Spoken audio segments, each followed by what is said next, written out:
काळूबाईच्या नावानं चांग भलं. नमस्कार मंडळी, चला आज काळूबाईला जाऊयात. तसा हा व्हिडिओ बनवायला उशीरच झाला, पण ठीक आहे.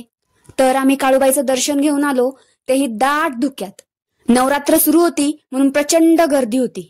मग काय 3 किलोमीटर आधीच गाडी लावून आम्ही सगळे पायी निघालो. शर्वीचे आत्तू आणि मामा होते सोबतीला. मध्ये एक स्टॉप घेऊन पोरांना उब दिली.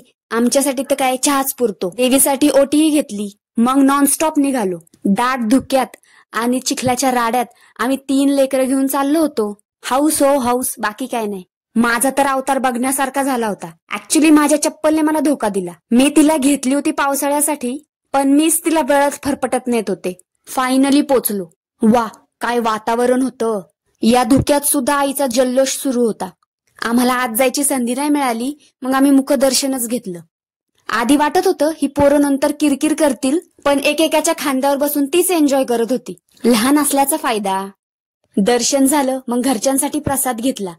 मग काय वडील लोकांनी आपापली पोती खांद्यावर टाकली आणि आम्ही निघालो. रिटर्न येताना पावसाची भुरभुर चालू होती. कुठेही गेलं तरी आपल्याला जसं चहा लागतो तसं बारक्यांना खेळणी लागते. इकडे आम्हाला फक्त खाण्यात इंटरेस्ट असतो. खेळणी बिळणीत अजून तरी आमचं लक्ष नाही. गड चढताना नाही, पण उतरताना मात्र माकडं बाय करायला आले आम्हाला. चला भेटूयात पुढच्या ब्लॉगमध्ये. बाय.